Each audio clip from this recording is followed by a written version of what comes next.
Welcome to Hollywood narrator. तो दोस्तों, आज की हमारी मूवी है द सेक्सी मेड। इस मूवी में हमें दिखाया जाता है कि एक नौकरानी है जिसके पीछे पूरा खानदान पड़ जाता है और बाप बेटे चाचा दादा जो मिलता है सब बेचारी को पेल देते हैं। और कौन कब कैसे पेलता है इसको जानने के लिए देखते हैं पूरा वीडियो। तो मूवी की शुरुआत में हम देखते हैं कि एक औरत मर गई है और उसका अंतिम संस्कार हो रहा होता है। वहाँ पर उस औरत का पति और उसके तीनों बेटे होते हैं, लेकिन उन सबको देखकर ये बिल्कुल भी नहीं लगता कि उन्हें उसकी मौत का जरा भी फर्क पड़ता है। वो सभी बस समाज को दिखाने के लिए नाटक कर रहे होते हैं कि उन्हें बहुत दुख है। खैर, उस औरत को दफनाकर ये सभी अपने घर आते हैं और जैसे ही दरवाज़ा खुलता है ये देखते हैं कि एक कन्या कुमारी उनके घर में मौजूद है और उसे देखकर वो सभी बहुत खुश हो जाते हैं। और अंदर आके जब वो देखते हैं तो उनका घर एकदम साफ सुथरा होता है और खाना भी तैयार होता है। इतनी इज्जत मिलने के बाद वो उससे पूछते हैं कि बिटिया रानी तुम हो कौन? तो वो बताती है कि मुझे कल चाची ने नौकरी पर रखा था और आज भगवान ने चाची को नौकरी पर रख लिया। वो लड़की उन्हें अपना नाम एंजेला बताती है और कहती है आज से मैं आपके घर की सारे काम करूंगी। उसे वहाँ देखकर सभी बहुत मस्त फील करते हैं और सोचते हैं चलो अच्छा हुआ मुझे कोई काम नहीं करना पड़ेगा। अब उनका छोटा लौंडा भी एंजेला के साथ खुश रहने लगता है और सब कुछ कुशल मंगल चल ही रहा था।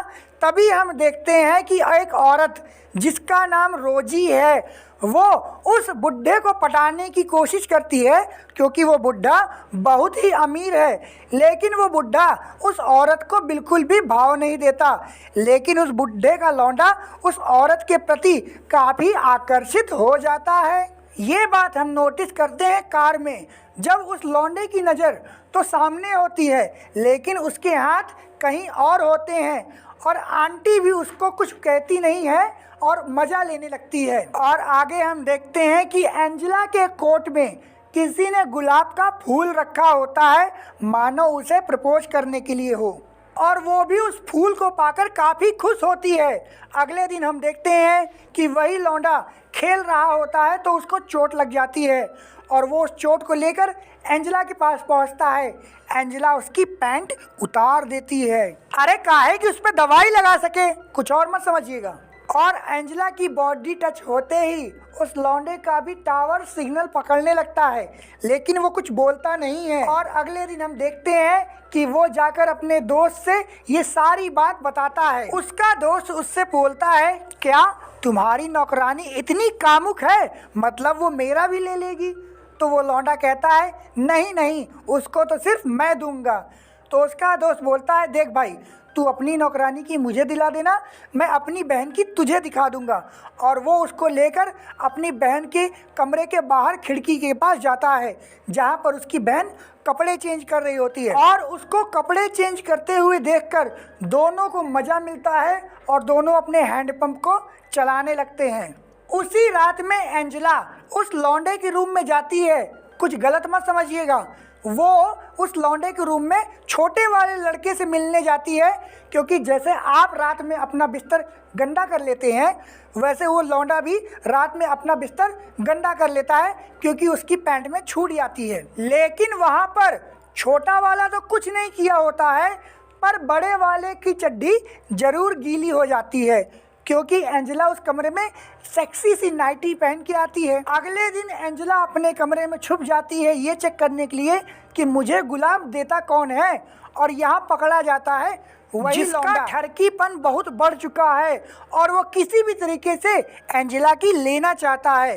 वो पहुँचता है अपने उसी चूतिया दोस्त के पास और वो उसको अपनी और एंजेला की बनावटी कहानी सुनाता है। बदले में वो भी उसको अपनी बहन की लेने देता है। अब आप सबके मन में भी ये बात चल रही होगी कि ये साला इतना ठरकी क्यों है?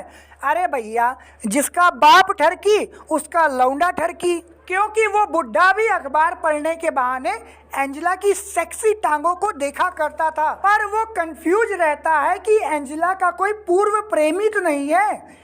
एक दिन बातों ही बातों में वो एंजेला से ये बात भी पूछ लेता है तो एंजेला उसको बताती है नहीं मालिक, मेरा कोई प्रेमी नहीं है। तो उसको एकदम हरी झंडी मिल जाती है और उसके साथ उसके दोनों ठरकी लौंडों को भी हरी झंडी मिल जाती है। एक दिन बड़ा वाला लौंडा एंजेला को पीछे से पकड़ के उसकी दबाने लगता है। तभी छोटा वाला लौंडा आता है और दरवाजा तोड़ के अंदर घुसता है और वो एंजेला को बचाने लगता है और इसी के चक्कर में बड़ा वाला उसको पेल देता है। अब बड़े भाई से लात खाकर वो अपने कमरे में बैठा ही था तो एंजेला उसके पास आती है और उसका आत्म मनोबल बढ़ाती है। उसी रात हम देखते हैं जब सब सो जाते हैं तो बड़ा वाला लौंडा चुपके से एंजेला के कमरे में घुसता है और उसको घुसते देख बीच वाला लौंडा देख लेता है और वो कुछ करने ही वाला होता है। तभी वो देखता है कि उसका ठरकी बाप वो भी बन ठन के बाल बनाकर एंजेला के कमरे में घुस जाता है ताकि वो एंजेला को पेल सके। इस बात का पता केवल छोटे लौंडे को है कि हम तीनों एंजेला के पीछे पड़े हुए हैं। अब वो लौंडा अपनी आइटम की इज्जत बचाने के लिए एक गिलास उठाता है और खिड़की पर दे मारता है जिससे सिक्योरिटी अलार्म बज जाता है। जिसके बाद उनके घर में पुलिस आती है और काफ़ी देर जांच पड़ताल करने के बाद भी कुछ नहीं मिलता तो वो जाने लगती है। तभी बुढ़ऊ कहते हैं हो सकता है कोई चोर ना हो, मेरी मरी हुई बीवी की आत्मा हो जो मेरे पास वापस आना चाहती हो। लेकिन उस बुढ़े को जब अपनी बीवी के मरने पे कोई अफसोस नहीं हुआ तो वापस आने पे क्या घंटा खुशी होगी। अब वो तय करता है कि वो एंजेला को शादी के लिए प्रपोज करेगा और वो जैसे ही प्रपोज करने वाला होता है वहाँ पर वही बीच वाला लौंडा होता है। अब उसके सामने तो वो प्रपोज कर नहीं सकता था तो वो उसको कहता है कि जाओ बे, रोजी आंटी की यहाँ मेरा कुछ सामान रखा है उसको लेकर आओ। अब वो लौंडा समझ जाता है कि मेरा बाप मुझको चूतिया बनाकर भेज रहा है तो वो लौंडा अपने उसी चूतिया दोस्त को पकड़ता है और कहता है जब तक मैं यहाँ ना आऊँ मेरे बाप पे नज़र रखे रहना। और उसके बाद वो पहुँच जाता है रोजी आंटी के घर पे। अब रोजी आंटी भी हमारी किसी मियाँ खलीफा से कम नहीं थी। रोजी आंटी भी वहाँ सेक्सी सी नाइटी पहनकर बैठी थी और उसको इनवाइट कर रही थी कि आओ और अपना छोटा खंभा मेरे बड़े से छेद में डाल दो। और इससे पहले वो लौंडा ये कार्यक्रम करता तभी उसका चूतिया दोस्त वहाँ पहुँच जाता है और कहता है अबे यार तुम्हारे बाप ने मुझे गरिया के घर से भगा दिया। अब ये बात सुनते ही वो पेलन कार्यक्रम बंद करके सीधे पहुंचता है अपने घर। लेकिन घर पहुंचने से पहले ही हो चुकी होती है देरी क्योंकि उसका बाप एंजेला को प्रपोज कर देता है और एंजेला भी जानती है इतना अमीर आदमी दोबारा मिलने वाला नहीं है तो वो शादी के लिए राजी हो जाती है।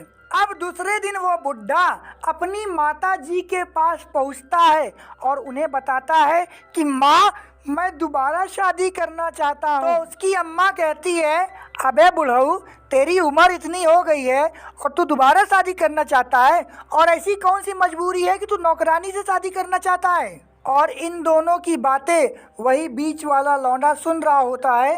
तभी उसके दिमाग में एक खुरापाती आइडिया आता है और वो प्लान बनाता है कि वो ये साबित कर देगा कि उसकी मरी हुई माँ की आत्मा ये चाहती है कि उसका पति दोबारा प्रेम विवाह ना करे। जिसके लिए वो पहुंचता है अपने छोटे वाले भाई के पास और उसको बोलता है ये बताओ बे तुम्हारी माता का प्रेम कहाँ चला गया? क्या माता के लिए तुम्हारे हृदय में जो प्रेम था वो गायब हो गया?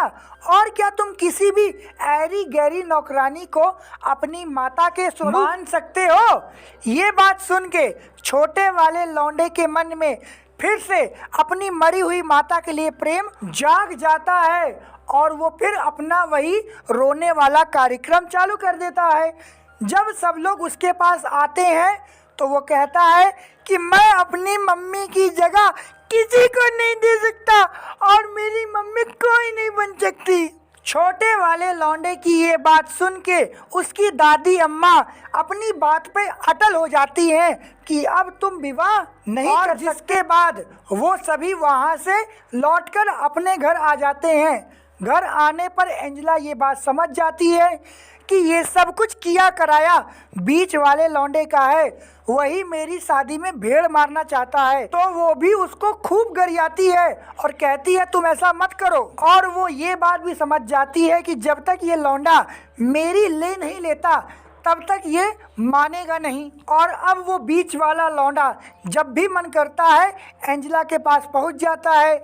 कभी उसके भोंपू दबा देता है, कभी उसके पैरों के बीच में हलचल करने लगता है और कभी उसके पिछवाड़े पे मार के चला जाता है। एंजेला भी उसका कोई विरोध नहीं करती, क्योंकि वो जानती है अगर मुझे शादी करनी है तो इसको मना के रखना पड़ेगा।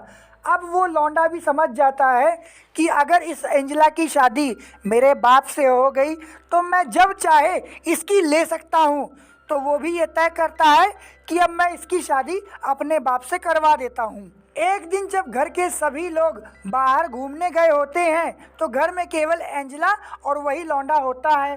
अब रात में जब लाइट चली जाती है तो वो लौंडा एंजेला को डराने लगता है। एंजेला जिसकी अंधेरे से खूब फटती है तो वो भी उससे डर के कहती है कि प्लीज़ यार तुम मुझे डराना बंद करो और तुम जो बोलोगी मैं वो करूँगी। तो आप तो समझ गए होंगे कि वो लौंडा एंजेला से क्या बोलेगा। उसके बाद वो दोनों अपना पेलन कार्यक्रम चालू करते हैं और जब लौंडे को पूरे चरम सुख की प्राप्ति हो जाती है तो वो भी एकदम खुश हो जाता है। अब अगले दिन वो लौंडा अपने बाप के पास जाता है और कहता है कि पापा कल मेरे सपने में मम्मी आई थी और वो बोली थी बेटा तुम्हारे छोटे वाले भाई का ख्याल रखने के लिए एक माँ की ज़रूरत है, तो अपने पापा से बोल दो कि वो उस नौकरानी से शादी कर सकते हैं।